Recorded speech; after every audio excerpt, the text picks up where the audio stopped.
La gestión de residuos y el uso excesivo de los plásticos son algunos de los mayores retos medioambientales de nuestro siglo.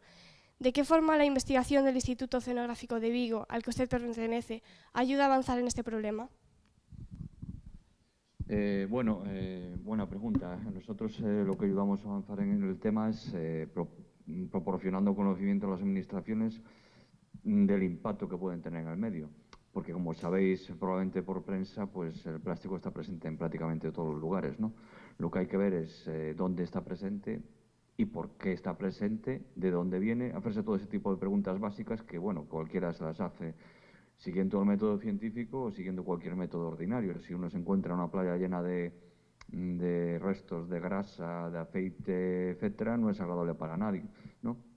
El tema que ha cambiado en los últimos años es que hace años la contaminación se veía como algo de aspectos, digamos, muy puntuales y esporádicos y debido fundamentalmente a actividades industriales, ¿no? Por ejemplo, una mancha de grasa o de aceite, lo que es una marea negra, y hoy en día pues estamos con esta marea de basura, ¿no? Esta marea plástica, que es que todos somos responsables en mayor o menor medida del impacto en el medio, ¿no? Tenéis todos los días noticias en todos los medios, en prensa, en webs, etcétera, de cuál está siendo el impacto en este sentido. ¿Por qué decidió dedicarse profesionalmente al medio ambiente y cómo ha sido hasta ahora su experiencia en este ámbito? Bueno, pues la verdad, yo estudié en Santiago, estudié química y estudié la rama de química física. No pensaba, la verdad, dedicarme a esto de una manera profesional. No es que fuera, me gustaban los documentales de Jacques Cousteau, pero no es que me lo viera yo como un futuro. Como investigador del Instituto Español de Oceanografía, ¿qué proyectos o acciones se están llevando a cabo a nivel estatal? Bueno, tenemos diversos proyectos, algunos financiados por el Ministerio directamente. La mayoría son proyectos, evidentemente, con fondos públicos. Los fondos privados son pocos, pero tenemos estudios sobre fondos marinos, de acumulación de basuras, tenemos estudios sobre basuras que están flotando, tenemos también estudios sobre microplásticos, tanto en agua como en sedimentos, como en todo tipo de individuos, peces. Hemos hecho un estudio hace poco sobre microplásticos en delfines. Y esos son los proyectos en los que estamos trabajando actualmente en el tema de plásticos. En el tema de plásticos hay, digamos, un agujero negro que es el impacto, sobre todo en el tema de los microplásticos, ¿no? Porque el tema de los plásticos está claro que hay un impacto de los organismos que se ven enredados, enmallados. Es decir, las artes de pesca están diseñadas para matar, ¿no? Cuando coméis el pez es porque lo han matado, no porque lo han dicho vente para el plato. Entonces, esas redes que están diseñadas para matar, una vez que se pierden, por el motivo que sean, durante las actividades en el mar, siguen matando, es decir, siguen pescando. Siguen pescando peces y también pueden pescar incluso tortugas y otros mamíferos, como pueden ser los delfines, ¿no? Entonces, eso está claro, pero el impacto de los microplásticos es un poco, digamos, complejo, en términos de que los plásticos en sí no son malos, si no estaríamos muertos prácticamente todos, ¿no? Vosotros bebéis por botellas que son de agua, consumís alimentos que han estado empaquetados en plásticos. Estamos un poco dilucidando cuál es su impacto real, pero lo que está claro es que están donde no tienen que estar, eso sí. Usted forma parte de varios grupos internacionales dedicados a la investigación acerca de la contaminación marina medioambiental. ¿Puede describirnos un poco el trabajo de estos equipos y el papel que tiene su labor aquí, en Galicia? Bueno, esos grupos formó algunos de Naciones Unidas a nivel europeo y depende de la vertiente, ¿vale? Internacional, pues a nivel de Unión Europea es internacional, evidentemente. Está Portugal, está España, está Francia y todos los países del ámbito europeo.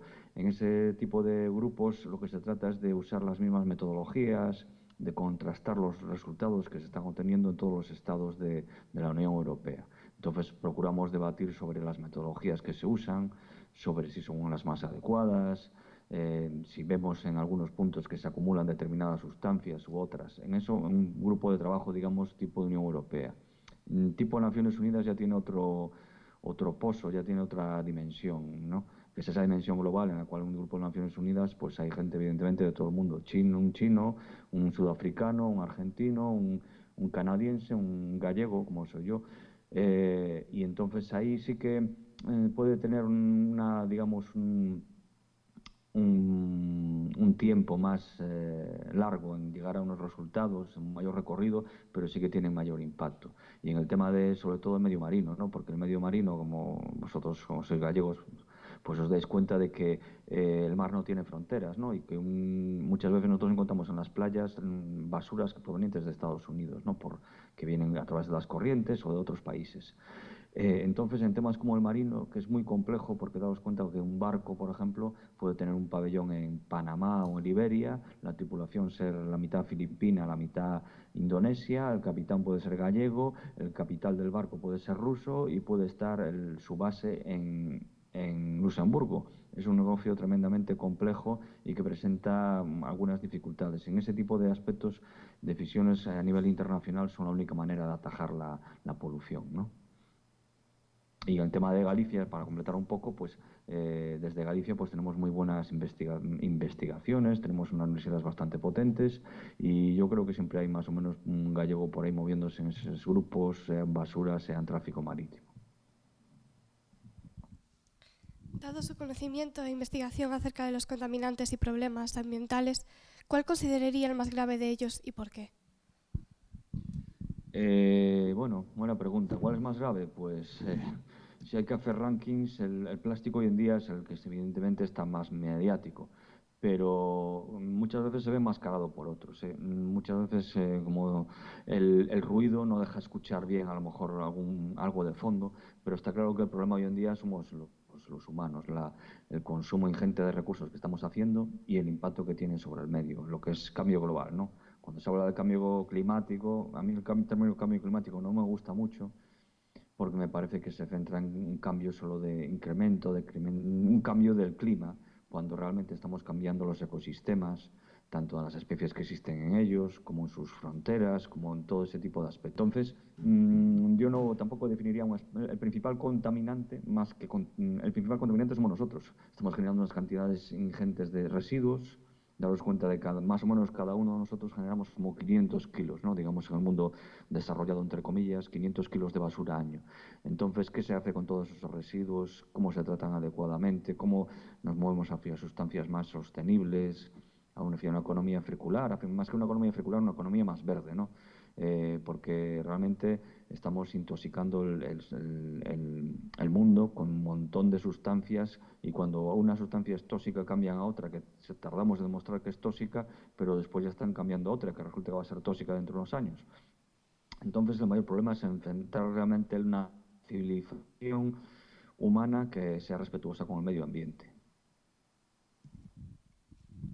Como dijiste, está muy actualizada la preocupación sobre los efectos de plásticos y microplásticos. ¿Podría tratar de definir el impacto de estos en el medio ambiente y particularmente en el mar?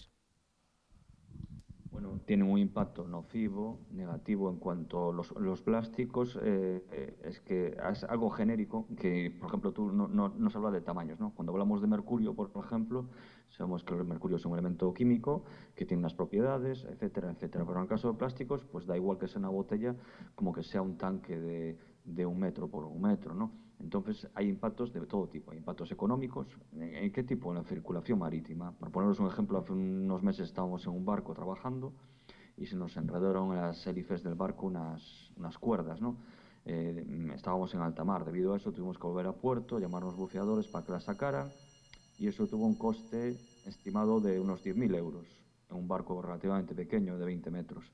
Entonces, eso es un impacto económico, ¿no? Después tiene un impacto paisajístico. Bueno, evidentemente, cuando uno va a una playa, si está llena de basura, pues no le gusta y no son playas turísticas. Ese es otro impacto económico, de crecimiento del turismo. Después están los impactos en la biota, lo que os decía antes, de enmalle, enredo, ingestión, que se estiman que son miles y miles el número de aves que se mueren enredadas o enmalladas tanto en redes como en estos packs que se usan para las botellas, para las latas, etcétera, etcétera. Y después los impactos que ya pueden ser más o menos desconocidos, como es el que os decía de los microplásticos. Más en particular, ¿cómo diría usted que puede afectar esta problemática a Galicia? Bueno, Galicia tiene ciertas características que la hacen menos afectada, digamos, entre comillas, a este tipo de polución. Pero tampoco nos podemos quedar como os decía antes, el mar no tiene fronteras, no nos podemos quedar mirando el ombligo de mi jardín, ¿no? Por poneros un ejemplo, las fábricas grandes tienen unas chimeneas muy grandes, muy altas, perdón, y al lado debajo tiene un jardín muy bonito. Bueno, esa contaminación toda va a algún lugar, ¿no? Al final va a acabar afectándonos a nosotros de una u otra manera. Y si no hay recursos en un lado, el mar no tiene fronteras. Las sardinas no dicen, me voy a Galicia desde Portugal con el pasaporte, etcétera. Los animales marinos, en general, las aguas no tienen fronteras. Entonces, lo que esté afectado en otro lugar va a acabar afectándonos a nosotros. Esto requiere una visión global. No podemos quedarnos mirando a nuestros zapatos, a nuestra barriga, sino de que ver que realmente nosotros no vamos a ver afectados. Es cierto que podemos proteger mejor nuestros ecosistemas, como bien vosotros conocéis las rías, ¿no? La ría de Arosa, que es una de las más productivas del mundo, donde hay más de 2.500 bateas, por ejemplo, ¿no? Que producen mejillones. El 90% de la producción de mejillón en Europa se hace en Galicia. Entonces sí que podemos mejorar, por ejemplo, optimizar en el tratamiento de los ríos, evitar que lleven muchos residuos, mejorar el tratamiento de aguas residuales, etcétera. Pero esto es un problema global que requiere y de hecho Naciones Unidas, como os comentaba antes, está trabajando en ello, requiere una acción global, ¿no?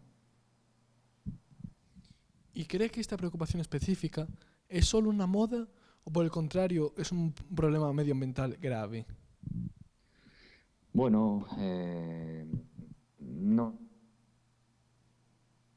En esta década, todo este tema, si os remontáis un poco atrás, pues no lo veis, ¿no?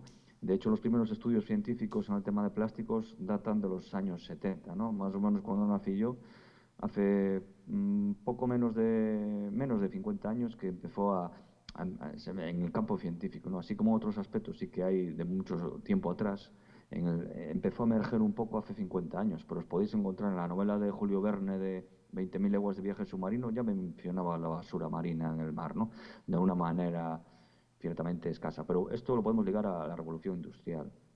La revolución industrial, alrededor de hace finales del siglo XIX, pues empezó un cambio en el ecosistema, un cambio en el mundo, y ahora el tema de los plásticos, que en los últimos 50 años se ha incrementado por unas cantidades descomunales, se ha multiplicado prácticamente por 100 la producción, pues el problema está con los plásticos de un solo uso, los plásticos de usar retirar, las toallitas, que probablemente lo habéis oído veces, infinidad de elementos plásticos que tienen una producción masiva tan elevada que se han transformado en unos contaminantes. ¿Por qué? Porque tienen un impacto sobre el medio, sea un impacto de ingestión, en malla, enredo o de cualquier otro tipo. ¿De qué modo cree que el uso de plásticos llegará a ser sostenible y compatible con un medio ambiente saludable? Bueno, me gustaría saberlo, la verdad. Pero, por ejemplo, lo de reciclar, yo no estoy muy a favor. Estoy a favor, a ver, pero quiero decir que ese mensaje que se transmite, tú consumes botellas de manera ilimitada y no hay ningún problema si les echas un contenedor amarillo, pues es negativo, ¿no? Tenemos que ir a un sistema, ahí se está trabajando en plásticos, digamos, que sean otro tipo de polímeros, no plásticos, ¿no? Sean de fécula de patata. El problema fue que hace años, con los biocombustibles, si realmente estamos usando unos campos muy extensos para cultivar combustibles y hay gente que por desgracia no tiene recursos para comer, pues un poco moralmente es bastante injusto, ¿no? Realmente producir para que nosotros tengamos combustibles, ¿no? Y mientras otra gente está pasando hambre, ¿no? Entonces sí que hay que buscar una sostenibilidad integrada en el ecosistema. Eso es así de sencillo. Vuestros abuelos, los míos, ¿no? Hace 100 años el impacto de una persona era 10 veces menor que el que es ahora, ¿no? Si vosotros remontáis a vuestros abuelos, vosotros vais a consumir probablemente 10 veces más energía que ellos, ¿no? En todo tipo de aspectos, tanto para una camiseta que tengáis, unos tenis, etcétera. Entonces tenemos que volver a usar materiales de una manera más adecuada. Hoy en día el plástico se ha impuesto en todo, por ejemplo, ¿no? Y hay muchos aspectos que no es necesario. Por ejemplo, el jabón en casa. Probablemente muchos tenéis el jabón de líquido. ¿Es necesario el jabón líquido? El jabón sólido nos vale perfectamente, ¿no? Lo mismo con el detergente líquido también, que viene en otra botella también. Quiero decir, todo este aspecto, hay gente que probablemente lo veis, si veis un poco en Google, buscáis en YouTube, etcétera, Les encontraréis unos que se hacen llamar plasticarianos, gente que trata de eliminar el plástico totalmente de su vida, pero no hace falta ser tampoco unos integristas, con todos mis respetos para toda esta gente, ¿no? Sino que lo que se trata de hacer es de no consumir de manera irresponsable. Y sí que en eso se puede hacer muchísimo, ¿no? Porque nos hemos acomodado a esto de plásticos de usar y tirar y realmente no es necesario. Nosotros podemos usar nuestros platos en un cumpleaños, aunque sea en una playa. Sí que se pueden hacer muchas cosas, eso evidentemente requiere un esfuerzo. Si tú vas a hacer la compra y llevas unas bolsas tú en tu paquete, ese ha sido un pequeño cambio, ¿no?, de las bolsas, pero eso hay que extenderlo al resto, ¿no? Porque resulta que vas a comprar unas magdalenas y están todas empaquetadas individualmente. También pasa con la fruta, muchas veces de manera casi insultante, se empaqueta un pepino, un aspecto, y muchas veces pesa más el continente que el contenido. Pues el otro día vi un paquetito pequeño de foie gras que estaba en una bandeja de poliespán con su capa de plástico por encima, que ya estaba plastificado dentro. Pesaba probablemente más el plástico que empaquetaba a ese foie gras que el foie gras. Una de las posibles soluciones globales a este problema es la economía circular, algo que por la Unión Europea está apostando bastante fuerte. ¿Piensa que son suficientes las medidas que están tomando los gobiernos? Y teniendo en cuenta su carrera, ¿qué más cree que se puede hacer en torno con los océanos? Bueno, pues la verdad que no estoy muy por la labor de la economía circular. Me parece que está en alguna manera transmitiendo un mensaje a veces negativo. Yo creo que tiene que ser más una economía verde. No sé, evidentemente las grandes instituciones como la Unión Europea, yo he trabajado unos años ahí, tratan de lanzar mensajes que sean positivos y que la gente los coja, ¿no? Economía circular es bastante lógico y entendible por todos. Pero, ¿por qué no vamos a una economía más verde? Quiero decir, ¿por qué no se producen los productos realmente de una manera más sostenible desde un principio? Nos tenemos que pensar que tenemos que pasar del 3R al 10R, que ya se está hablando, ¿no? En vez de recuperar, reciclar, reutilizar, ¿por qué no vamos también a rediseñar los productos? Hay que rediseñar los productos, hay que repensarlos, hay que reusarlos con H y sin H. Es decir, hay que rechazar aquellos productos que no son, y hacia unas directivas, hacia una legislación más restrictiva, en la cual se tenga en cuenta el ciclo de vida completo de cualquier elemento, que podríamos llamar una especie de estudio completo del ciclo de vida de un producto. Si por ejemplo, una pajita, como vosotros sabéis, ¿no? Una pajita que se usa en la cafetería, que se desecha, eso tiene un ciclo de vida bastante corto, ¿no? ¿Qué pasa con esa pajita una vez que se desecha? ¿De qué material está hecho? Eso es lo que tiene que realmente que buscarse, no que esa pajita sea reciclada, porque muchas veces es muy difícil reciclar algunos de esos materiales, ¿no? Porque tienen unos aspectos que los hacen muy complicados reciclar. Entonces sí que eso hay que incrementarlo. No, vuelvo a decir, no estoy en contra de la economía circular, pero creo que no es lo suficientemente potente como para... Es una de las patas, pero tenemos otras patas que también nos pueden ayudar a combatir el tema del impacto antropogénico en el medio en general, no solo en los océanos, ¿no?, sino en todos los ecosistemas de la Tierra. En la actualidad, en medio de la posverdad, hay autoridades como Donald Trump que niegan el cambio climático, a pesar de los sólidos datos científicos que sí que lo confirman. ¿Cómo se podrían contrarrestar estos hechos alternativos para devolver credibilidad a la ciencia? Bueno, yo creo que en ese sentido la ciencia tiene credibilidad. Evidentemente, pues, los ciudadanos son libres de votar a quien ellos crean más conveniente o adecuado para desarrollar la política de su país. Pero no creo que el señor Donald Trump maneje datos científicos, ¿no?, datos emocionales, ¿no?, de datos de impresión de un día.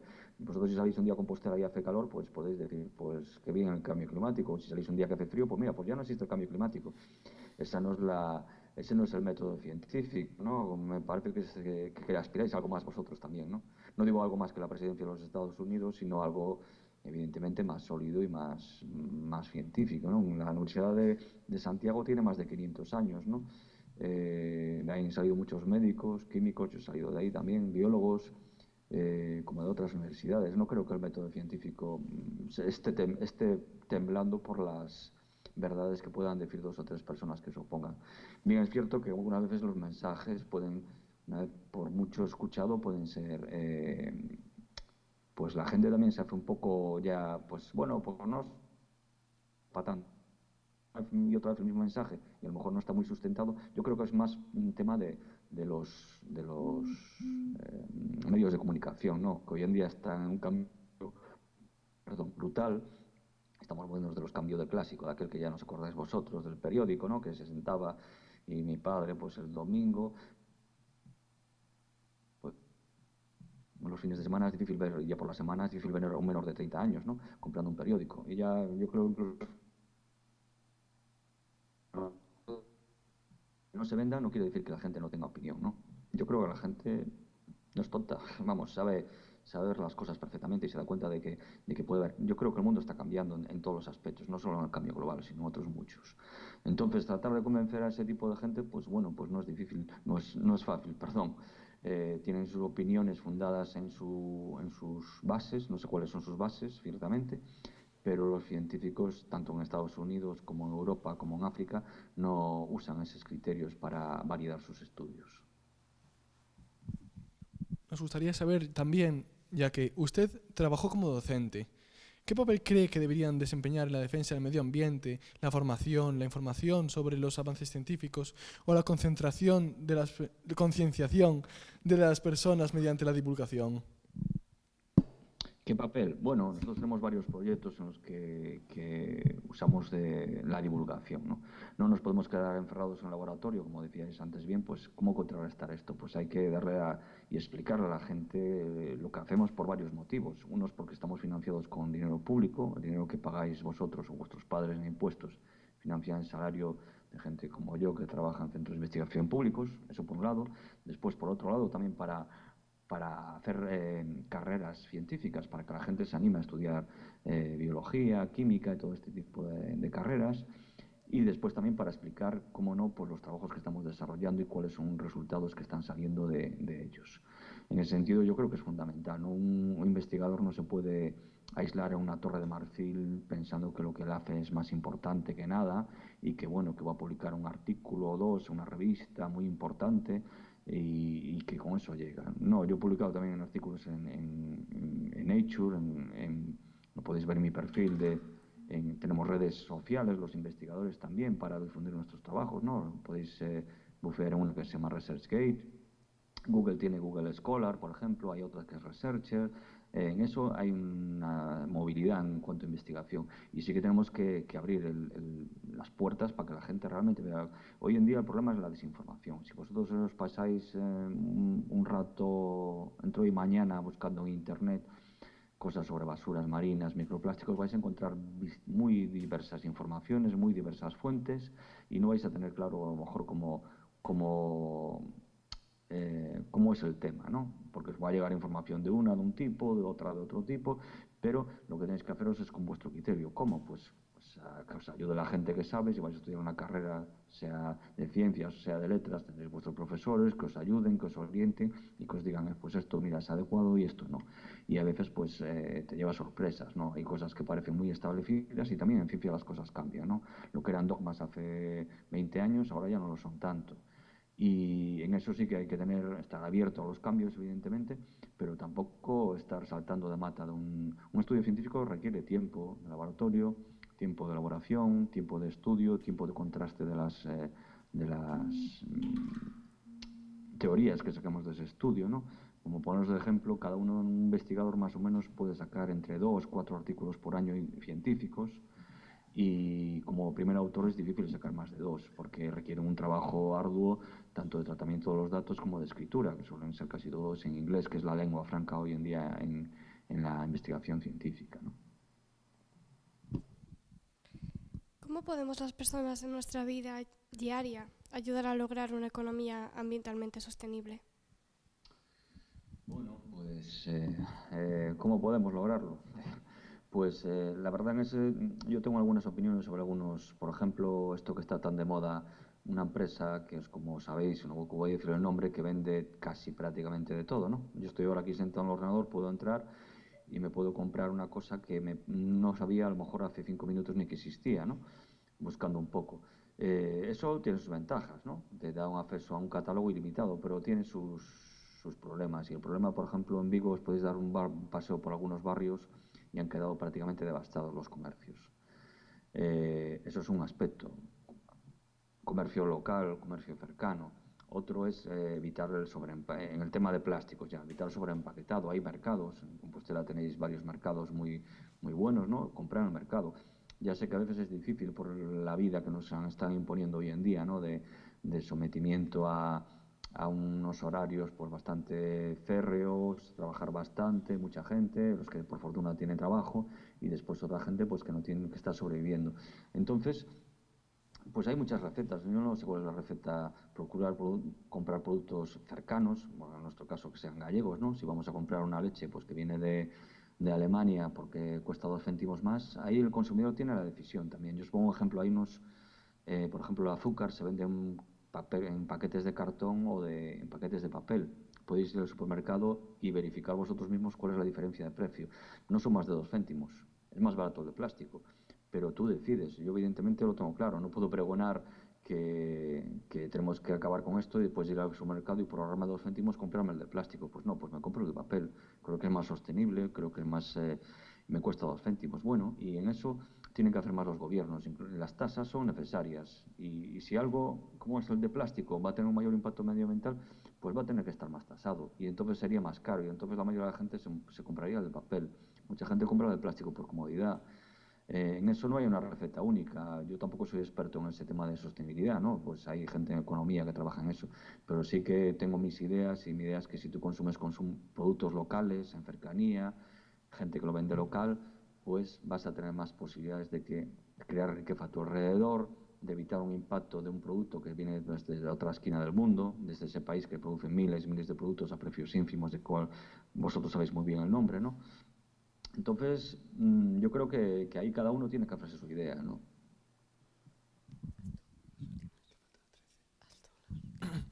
¿Qué diferencias percibe entre la actitud de la sociedad de hoy en día y la de hace 10 o 20 años con respecto al medio ambiente? ¿Avanzamos, retrocedemos o nos hemos quedado igual? Bueno, hombre, creo que hemos avanzado un poco, ¿no? En ese sentido, ya ves gente más consciente. Tenemos contenedores de reciclaje en prácticamente todas nuestras ciudades, ¿no? Para tirar el papel, ves gente que tira el vidrio. Siempre hay algunos responsables que les da absolutamente igual. Pero en general yo creo que es más positiva, ¿no? La gente tiene más concienciación, denuncia el estado de los ríos. Yo creo que sí, que ha sido positivo, ¿no? Y que en ese sentido pues tiene que ir mejorando. Ya la gente pues cuando ves que alguien tira algo pues le llama a otro la atención. Incluso otro día uno tirando desde un coche veía que estaba tirando un paquete de tabaco vacío y alguien ya le estaba como pitando, oye, ¿qué haces? No, que no lo tires. Sí que creo que hemos ido a positivo en general, ¿no? Como todo de esperar de una sociedad que cada vez es más rica, ¿no? Como la nuestra y más desarrollada, pues de esperar que tenga más preocupación por los derechos de los animales, por el cuidado del medio ambiente, etcétera, etcétera. Y ya para terminar, sin entrar en los mundos post-apocalípticos que nos vende Hollywood, o tal vez sí, ¿qué futuro nos espera en lo que respecta al medio ambiente? Bueno, pues Hollywood, hombre, vende muchas cosas, ¿no? Podían hacer la película Plastic World, que estará esperando ahí próximamente, pero espero que nos espere un mundo mejor. No sé el mundo que nos va a esperar, francamente, pero vamos a ser muchos millones en la Tierra y vamos a tener que hacerlo lo mejor posible para que los recursos sean usados de la manera más adecuada. En Galicia, por desgracia, los medios nos están diciendo que nos estamos desertificando en cuanto a población. Por fortuna parece que el clima no nos está... en estos días, como bien sabéis, está cayendo bastante, lloviendo bastante, pero la desertificación que estamos sufriendo porque cada vez estamos envejeciendo más, en nuestro caso, es un problema, ¿no? Cada sociedad afronta unos problemas distintos, porque si os vais a África el problema es que los recursos son muy limitados, sus esperanzas de vida son muy bajas. En nuestro caso es lo contrario, parece que tenemos recursos casi limitados, el agua pues no la estamos cuidando mucho. Nosotros por fortuna tenemos una elevada pluviosidad y en cierta medida nos salva, pero estamos llegando a vivir más de 80 años y bueno, eso tiene sus ventajas y tiene sus inconvenientes también, ¿no? Entonces, no sé lo que nos va a vender Hollywood, pero los problemas que están enfrentando algunas partes del mundo no son los que nos estamos enfrentando nosotros. Daos cuenta de que Galicia tiene poco más no llega a 3 millones de habitantes. Estos son China tiene más de 1000, la India lleva 1000 y pico, que somos una gota en un océano y nosotros tenemos que intentar hacerlo lo mejor posible, ¿no? Que nos vean como ejemplo, ¿no? No solo de cosas buenas también, ¿no? No tenemos que transmitir esa imagen colonialista, ¿no? Como cuando transmitimos como América, nosotros somos mejores y os vamos a enseñar a vosotros cómo se hace esto, pero sí que ser más responsables con los recursos del planeta.